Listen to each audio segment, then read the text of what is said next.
We're going to show you today how to install our custom gauge kits on 2007 to 2018 Jeep Wrangler JK JKU gauges. You can find many more of these patterns at AzzyDesignWorks.com or TeamADW.com. First, you begin by opening up the box you got it in. Remove the instructions, they'll be sitting on top of here. Our custom foam inserts. And you'll find the gauge replacement face.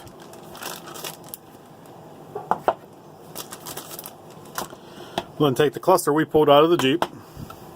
This one already has our Jurassic Park style setup in it. Now, whenever you're doing this, make sure to do it on a warm day. You don't want cold gauges because cold plastic can tend to break or snap. Go gently. The clear covers on these are not easily replaceable, and they can snap if you do not push all the tabs. Don't worry if while you're doing this that you do manage to break off the end of one of the tabs that goes through these holes here. You know, it doesn't affect it in a major way if you only do one or two. So we'll begin by pushing in all these. You'll see these have blue paint as a way to show that these were sealed. That may or may not be the case on yours. And you can see we've already busted off a few of these. And you'll work your way around. Just make your way around, take your time, and pop all those off until you get both the black background and clear one, which I've already removed from this in one of our display pieces. Okay, next we're going to take a Sharpie. What we'll do with that Sharpie is we'll push our gauges till you feel the resistance backwards, and you'll mark that spot on your original gauge face. In this case, it'd be more like right here. So we'd mark right there, we'd mark all those. Once you've done that, with a counterclockwise turn, you're going to turn and pull the needles straight up. Sometimes your needles will come out with the rod attached, and sometimes they'll come out leaving the rod inside the motor. Not a big deal. So we're just going to do that for all of them. If the top of your needle comes off, take care to replace the parts inside. Some older ones have a brass weight inside. These ones do not. They just have the needle, the cover, and the base. And they snap together only one way. If it's not going together, try flipping it around. Don't force it.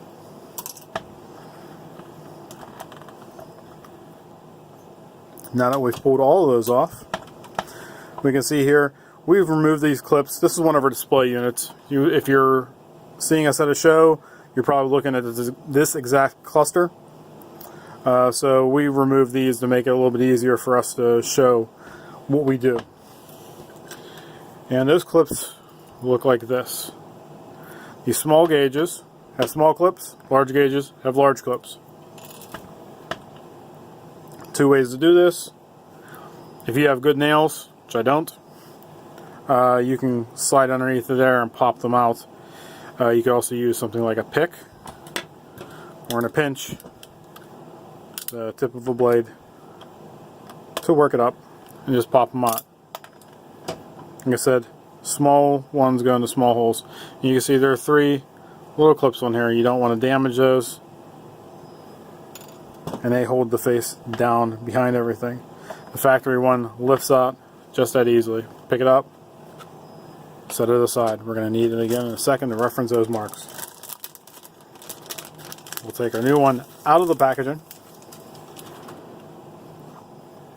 taking care to set it down the same way we pulled the last one off. Now, if in shipping yours was damaged, it may have one of these holes cracked. That's just going to be a cosmetic thing whenever you get it. It doesn't mean the functionality is not going to change. You see here, this is our Euro hex pattern. based off of the work we did for JCR Off-Road's Orange Comanche, and it's based on a McLaren P1 interior, and this orange hex pattern, which you can see is actually textured, will light up behind along with the numbers. So we've got our small clips in, our large clips in, and we're just going to go ahead and we're going to put our needles back in. And you can see I'm not taking any care to place these in a particular place. I'm not pushing them down all the way, but I'm not letting them stand up. Sometimes if you push them down all the way and really jam them down in there, they can get drag and catching on the clips. So, now that we've got that done, how do we set them, Azzy? Well, with those marks that we had on our old gauge face, we're going to turn these counterclockwise to those positions. You'll feel some resistance, that's okay. We'll just gently nudge them all in and nudge them back to where they should be sitting. Counterclockwise there. It's that simple. Now to test in any Jeep, test this beforehand if you're having troubles with your cluster, or you can test it after to make sure it's working correctly. We're going to switch on our bench power supply here, and we'll see our cluster actually comes to life.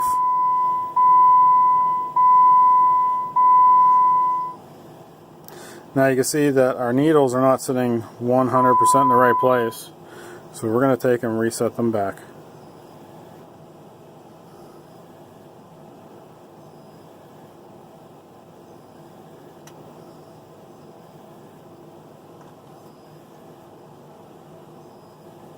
This cluster's been apart hundreds of times, but even still, everything still works fine. Now if you want to test your cluster, we're going to take and hold on our odometer reset, turn our key off, turn our key to run, not start, run, and you'll see all the lights and the gauges go to test pattern.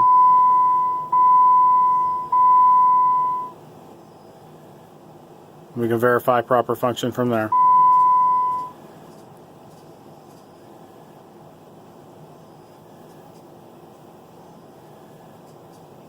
You can see this one's dragging a little bit. What's happened with these is they've been pushed in a little bit too far. So we're going to reset that one back, see if we can get it to move correctly again. Like I said, I would not recommend that anyone reset their gauge clusters hundreds of times. We'll see if we can get that working. There we go, a little bit smoother. If you were to damage one of the motors that are in here, it is a repairable item. Parts do exist for them, and you can contact us if there is a problem with that. However, in the many years that we've been making these, we haven't seen that to be the case on the Jeep clusters for the JK. And that's it. In under 10 minutes, we've customized our dash. Now this can go back into the Jeep, or if it's in the Jeep for you to test and reset everything, you can put the outside cluster or the outside bezel back on and the clear part. If you need to clean these, we're going to use a microfiber towel. If you've got any fingerprints on here, microfiber towel and plastic safe cleaner like Plexus or Novus. Do not use any alcohols, as that will damage them, and they're not warranted for any damage due to solvents. Any questions? Feel free to reach us at teamadw.com or azzysdesignworks.com.